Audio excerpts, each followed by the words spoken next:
chase and the hunt, and I set the pace when I'm running. I always take what I want and I always give it 100. Don't need a bank, no I'm funded. Play the game like it's nothing. I'm always thankful for something. Don't take for granted, stay humble. Alright guys, welcome back to the channel. So this is part one of the ute chop.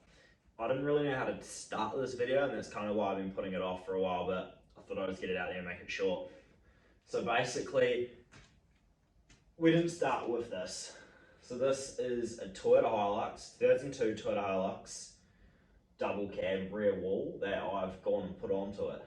And I'll show you sliding it up and everything when I first got it, and then I checked to see if it was going to fit and how it was going to fit, and I soon realised that it needed to go wider.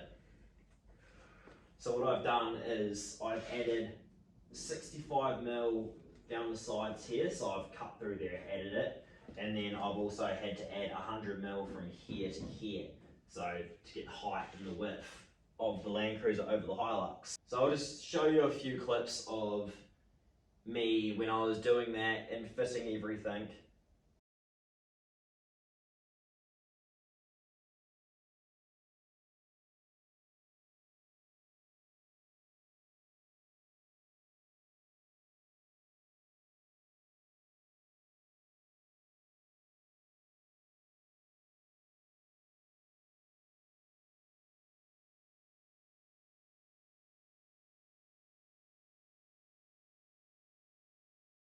I got it all fitting, and then I could finish so that I could finish the 6x6 chassis as a ute, and I just had that pop riveted on. It wasn't until I got it in personal garage that I actually started welding it on properly, and I do have footage from then on. So that's kind of why I wanted to just start this, and I wasn't sure how to start this because I don't have footage from the very start, consistent footage from the very start to when it was actually a ute.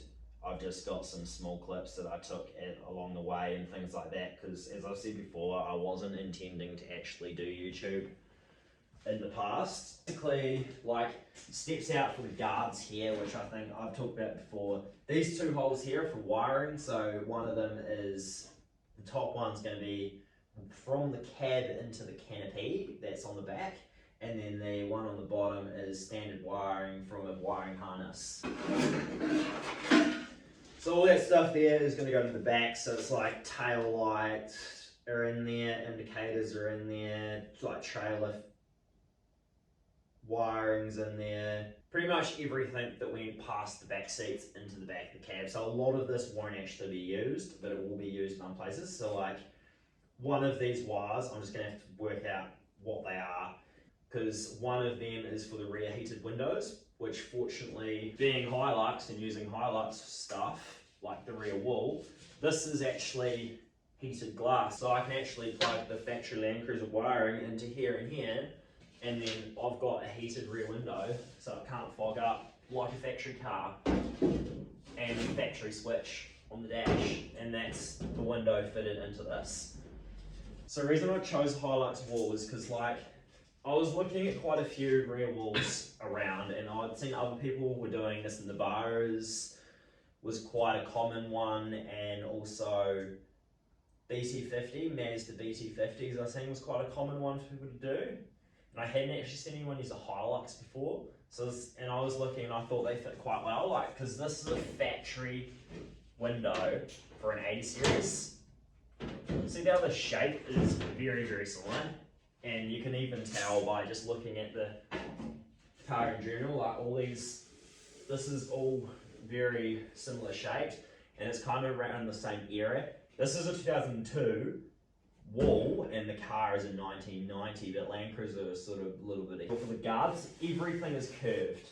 I don't want any sharp edge chops, so I've seen like lots of chops before, and they're pretty much just like panels on panels, or some of them do that roll tube, or some of them just have a slight bend, but it's just consistent all the way around, and I just think they look very, like, you look at it and you can just be like, that's being chopped, like, just being chopped off and put a wall on it. It's very obvious, where I wanted it to look like it wasn't factory, so if someone didn't really know what they're looking at and looked at this, they'd be like, what kind of ute is that? Not, oh, someone's chopped that. So that's kind of why I've gone with the big curves around the top there, and then like narrows down to the point because you've got the angle. Like we've got here, I've got like quite a big radius angle on the top there, and then it sharpens up. So my idea here, that line there and that line there goes with the edge of the window, where the end window actually slants forward. So I wanted it to look like this was the same distance from here to here, because I do reckon they look better like that. But of course, when you go and put a canopy or a headboard, you're going to have the big gap at the top and a little gap at the bottom. So this is actually, if you put the level on it, you'll find that this is actually dead straight, like that. So with a headboard on it, it's going to look quite good, and you're not going to be able to tell that that slants forward and that doesn't, because the radius of the edge of the radius is the same all the way around, and then it sharpens up. So then I've got my box section tray and everything on that.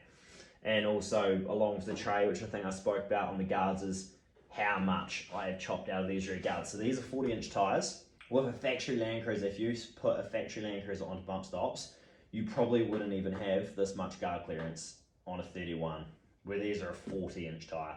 So I've chopped a lot.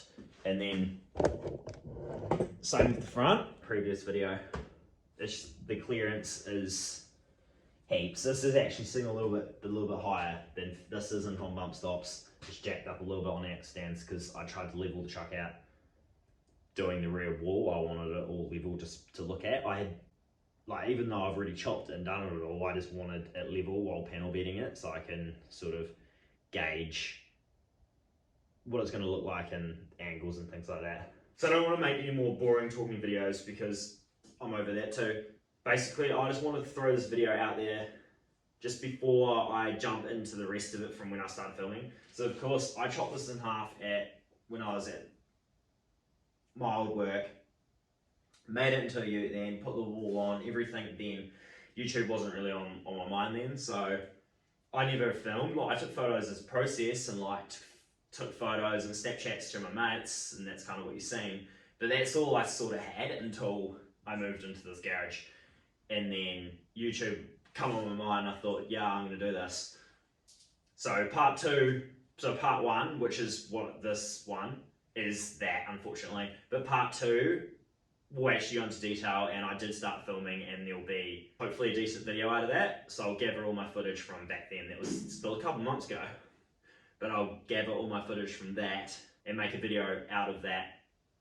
And then I might make like part two, part three, depending on like what footage I get and how long it takes. Because I've got all the interior, like even though all you can see at the moment is the exterior, I've got all interior panels as well, so all of this is going to be all factory looking. So I've basically got all these to go on the inside.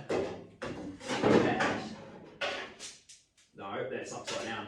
To go in there like that.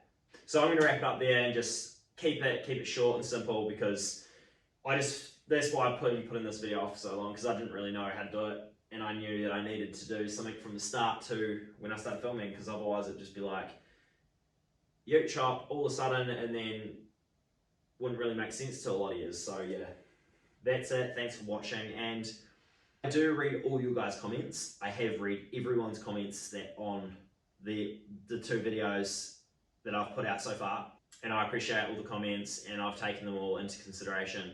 And all the likes, I'm blown away of how many likes and like views I've got already for only 2 videos, which actually helps a lot for the motivation. Like you guys watching that and seeing everyone watch it and getting all the subscribers so far makes me think, wow, like people are liking this as much as I am, and I've got to get out here and show you guys me getting it done and finishing it, and show you guys what it can do, because that's what we both want to see. I love the build process, but I also like seeing what I've built can do. I can hear the demons call when they do what they do, and now I feel like taking off, find a place with a view. The pain is never gonna stop if it's controlling you. I know that time can heal it all, I just gotta get through. I just gotta get through, I just gotta get through. Cause I feel like taking off, find a place with a view. The pain is never gonna stop if it's controlling you. I know that time can heal it all, I just gotta get through. Sometimes I feel like all all is lost, but I know it's not true. I wanna put up all my walls cause I'm not in the mood, but then I cut myself off from the rest of the room. I know that time can heal it all if you're patient, and soon it can all be worth it, all the searching. Pain is never really permanent, but damn it hurts, man. I could feel all of the turbulence and it's concerning. I've been searching for a purpose, I hope it's worth it. This society is really trying me. Ain't no hide and seek, I hide to be far from anxiety. I need my space, I need my privacy. I need some silence, please, you're all too